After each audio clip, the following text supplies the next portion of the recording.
Oke, nah Mas Iva tadi kan sempat belajar online ya. Oke. Nanti orang nggak mau sekolah lagi Mas, gimana? UMN tutup ntar. Gimana Mas?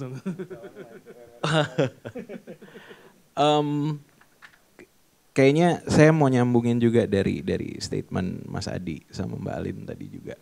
Intinya satu passion, dua adalah network. Key-nya itu kalau ngomongin soal sekolah, saya ada sekolah musik juga. Although nggak spesifik untuk film scoring. Kalau mau mengacu kepada ceritanya Mas Adi tadi soal passion, balik lagi, saya jatuh cinta dengan musik itu dan akhirnya itu sih semuanya emang mungkin istilah sekarang berawal juga dari khayal babu gitu. Saya balik lagi waktu pertama kali belajar musik di Amerika, saya tuh selalu terkesima dengan karya yang bagus. Itu aja, simple as that. Dari musikal, lagu, orang kadang-kadang nanya gitu, gimana sih bikin lagu yang bagus? Nggak tahu ya. To be honest, saya nggak tahu. Saya bikin aja. Tapi kalau buat saya setelah saya menelaah kembali, it goes down to references. Apa yang selama ini kita dengerin. Dan itu juga nyambung ke referensi saya dalam film. Jadi selain musikal, saya ngefans banget sama film. Intinya saya penikmat film. Dan yang selalu saya bilang, saya sering cerita gitu. Dari dulu, ini bahkan sebelum saya bisa dengan bangga bilang saya film composer gitu. Sebelum itu saya selalu cerita, gue tuh mau nonton film sesedih apa ceritanya, gue nggak pernah nangis. Berkali-kali gue nonton film dengan musik yang ngena ke gue nangis. Itu terjadi pada saat saya nonton The Legend of 1900. Itu terjadi saat saya nonton Cinema Paradiso. Kebetulan dua-duanya komposernya Ennio Morricone. Ada beberapa lagi, cuman maksudnya intinya adalah oke, ngena ya gitu. Dari situ saya jatuh cinta dengan komposer-komposer, of course yang mungkin orang tahu mungkin seperti John Williams, Hans Zimmer. Kemudian itu Ennio Morricone, Alan Silvestri, masih banyak lagi yang kalau ditanya siapa aja, cuman itu adalah beberapa referensi saya dalam ini. Oh, satu lagi yang sangat penting, Alan Menken. Karena saya mau umur berapa aja, musik-musik Disney adalah salah satu referensi saya yang sangat ini. Ya balik lagi ke gimana akhirnya terjun, akhirnya dapat scoring juga. Itu networking dari musik juga. Saya pertama kali ngerjain scoring memang Keluarga Cemara, tapi saya mulai ngerjain soundtrack dari 2013. Soundtrack pertama yang saya bikin adalah untuk film Recto Verso. Waktu itu saya produserin Firasat versinya Raisa. Waktu itu saya stres karena itu lagu udah ada dua versi sebelumnya. Versinya Marcel, kemudian versinya Dewi Lestari. Terus saya dapat challenge untuk bikin yang ketiga untuk film pula. Itu saya nggak mikir. Cuman itu berawal dari situ. Dan tadi juga saya baru tahu Mbak Alin ngedit Ada Cinta di SMA. Itu salah satu film saya juga. Dan saya juga baru ingat. Sebetulnya bisa dibilang Patrick itu orang pertama yang ngasih saya dalam tanda kutip job scoring. Saya ngeproduserin 3 lagu di film Ada Cinta di SMA. Karena sebetulnya memang film itu semi musikal, karena musiknya itu faktor yang sangat besar di situ. Saya ngeproduserin 3 lagu, terus dia bilang, itu istilah yang dia bilang tadi waktu dia mau introduce saya romantis ngehe gitu. Pak, gue butuh untuk adegan terakhir banget. Nggak tahu Mbak Alin ingat nggak? Jadi ada slow dance Iqbal sama Caitlyn. Itu di situ khusus bagian itu, Pak lu bikinin deh scoringnya untuk bagian ini. Hah? Kayak gimana? Ntar gue gak nyambung lo bikinnya sama yang lain gitu. Udah lo bikin aja yang romantis ngehe ala-ala lo gitu deh. Gitu. Anjir romantis ngehe kayak gimana ya udah bikin aja. Berdasarkan salah satu lagu yang emang waktu itu duetnya Iqbal sama Caitlyn. Ya udah bikin nyambung ternyata gitu. Ya udah jadi itu dari situ ya belajar intinya mungkin referensi, yang kedua passion, networking udah pasti sih itu it's a given dan kalau menurut saya networking itu it will grow in time gitu. As long as you're passionate, kayaknya itu semua akan it's just going to work out for you. You will meet the right people aja. Dan yang terakhir yang paling penting adalah keinginan dan kemauan untuk selalu belajar gitu. Karena saya pun sekarang masih haus untuk ingin tahu lagi prosesnya gimana, makanya itu saya kalau bisa dari reading pun saya udah ikutan, skrip dikasih, kita baca, kita pelajari. Tadi juga mungkin kalau kayak Mbak Alin ada notes untuk sutradara pertanyaannya apa dan untuk dia, kalau saya cuma oke, sini bisa lagu, sini bisa scoring, sini bisa, itu bisa jadi bener, bisa jadi enggak gitu. Pada akhirnya nanti kita debat sama sutradara, berantem, tapi tos-tosan juga banyak gitu kan. Tapi ya itu proses belajarnya itu menyenangkan. Jadi intinya kita harus selalu terbuka aja karena memang kadang-kadang saya ngerti, saya juga seniman. Seniman egonya gede banget. Kita di sini semua seniman dan pasti ada egonya masing-masing gitu. Itulah mengapa terjadi drama dalam pembuatan drama gitu. Jadi tapi intinya keterbukaan juga sih untuk belajar gitu. Thank you Mas Iva. Nah terakhir Mas Yoyo, Mas.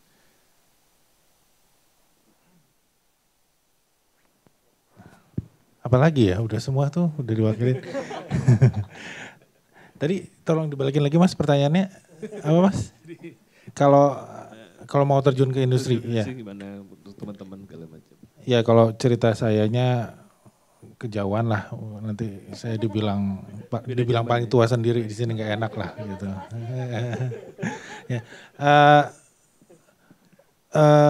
Kalau mau masuk di industri, kalau mau masuk di sound, terus terang kita sangat menyambut banget gitu ya. Terus terang tahu sendiri mungkin di perfilman Indonesia ini lagi giat-giatnya ya. Mungkin tadi udah disebut belum ya tadi pagi ya bahwa 3 tahun terakhir ini film Indonesia itu setahun ada 200 judul yang tayang, yang daftar tayang gitu ya.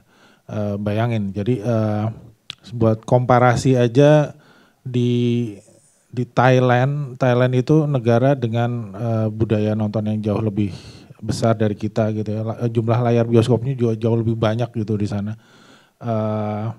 Mereka setahun cuma bikin 18 judul.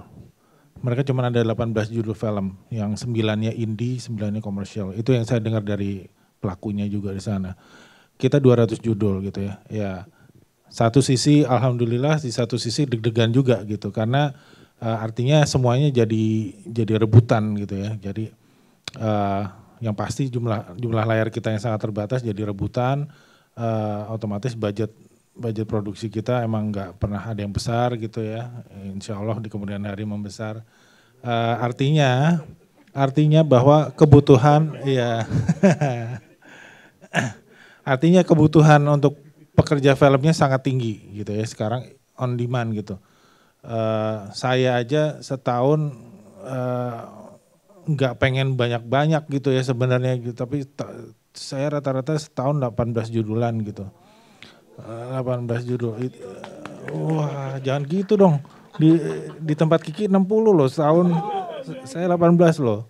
18 aja saya udah frustasi gitu ya. Maksudnya ya sekali lagi kerjaan film itu kan kerjaan yang melibatkan emosi gitu. Kita masuk di satu produksi, nanti begitu mau pindah ke film yang lain itu nggak bisa secepat itu gitu kalau saya gitu. Makanya saya suka bingung nih, gila gini mana ya kalau 60 tahun itu kan 4 sebulan gitu, 5 sebulan gitu kan. Wow, gitu. Saya tuh sebulan 1-2 judul aja udah pusing gitu kan, ngerubah moodnya. Nggak, cuman ini yang penting adalah bahwa kenyataannya di lapangan sedang terjadi kekurangan orang, kekurangan pekerja film gitu. Di segala lini. Kecuali mungkin sutradara ya, sutradara banyak banget. Sutradara maksudnya semua orang kalau lihat semua sekolah semuanya pengen jadi sutradara atau DOP gitu ya. Bukan berarti itu kekurangan juga, bukan berarti itu kelebihan juga, tapi itu mungkin lebih tercover gitu. Sutradara dan produser dan DOP lebih tercover, tapi yang jelas di sisi post pro ini kekurangan banget gitu. Jadi secara kesempatan saya yakin sebenarnya banyak banget. Kayak saya selalu mencari asisten-asisten baru, selalu mencari prodigi baru gitu ya. Tapi sejauh ini kok susah banget gitu nyari asisten gitu. Abis ini langsung daftar ke Mas Yoyo semuanya. Semoga kayaknya nggak ada yang tertarik di sound. Ini semuanya tertarik di jadi pemain semua jangan-jangan. Iya. Gitu. Jadi kalau saya ya selain networking, kebutuhan kalau saya ditanya apa sih yang dicari dari calon asisten gitu. Kalau saya ngelihat yang pasti seperti Mas Iva bilang bahwa taste yang paling penting gitu ya. Kalau kemampuan teknis otomatis itu udah otomatis kamu harus menguasain. Maksudnya itu udah harus di luar kepala bahwa kamu akan masuk bidang sound ya otomatis urusan teori, knowledge kamu tentang sound ya udah harus selesai gitu, kamu udah harus memahami itu. Tapi yang akan membedakan kamu di hire apa enggak itu nanti taste gitu. Jadi ketika misalnya kayak orang mau bikin film, memilih orang ini akan melihat dari seleranya gitu. Nah, membangun selera ini tidak bisa cepat. Membangun selera ini harus berjalan berkesinambungan, banyak-banyak referensi gitu ya caranya. Kalau kebetulan ya tentunya sekali lagi juga seperti yang lain bilang passion, bahwa biasanya yang berhasil masuk ke dunia ini adalah orang-orang yang punya passion, artinya ya emang suka gitu, suka nonton, suka ya udah pasti suka cerita ya. Film is part of storytelling ya, jadi suatu bagian dari storytelling bahwa ini kita sedang berusaha menjadi bagian dari membuat cerita gitu, membuat dongeng gitu. Entah dongeng itu kan macam-macam, ada yang berbentuk buku, ada yang berbentuk pementasan, tari. Nah, kita nih film ini juga suatu bagian dari cara bercerita gitu. Nah, gimana kita menerjemahkan cerita itu, kita berkolaborasi bersama pembuat, kreatornya, produser, penulis. Kita mewujudkan sebuah cerita, nah itu hanya bisa terjadi kalau kita punya kemampuan mewujudkan parts kita. Kalau misalnya sound, gimana sih sumbangsih sih, apa sih sumbangsih itu? Ya maksudnya urun ide kita terhadap mewujudkan cerita ini, misalnya kayak film, ya misalnya film horor gitu kan, gimana sih membuat suasana horor gitu. Nah itu juga kita harus banyak-banyak nonton, artinya makanya kita harus membangun selera kita dengan banyak-banyak nonton gitu. Nah apa sih yang ditonton? Nah yang paling simpel ya kalau kita di sound, apa sih yang harus ditonton, yang diperhatikan ya banyak kok film-film yang menang kompetisi, misalnya menang Oscar, menang awards apa gitu. Nah itu berangkat dari situ nanti kita bisa ngelihat kenapa sih film ini menang best soundnya, kenapa best sound editingnya menang gitu. Dengan kita sering nonton itu, kita jadi bisa mengasah selera kita, mengasah kemampuan kita. Nah jadi begitu klien datang, misal project datang, kita udah bisa kita udah punya gambaran nih, kira-kira aku bisa bikin bentukannya seperti ini nih, bentukan soundnya akan seperti ini. Aku butuh suara ini, misalnya dari syuting aku akan bisa kasih alternatifnya suaranya kayak gini, kayak film ini, kayak film itu gitu. Ya itu hanya bisa terjadi kalau kita banyak-banyak nonton, ya banyak referensi, mencari referensi gitu.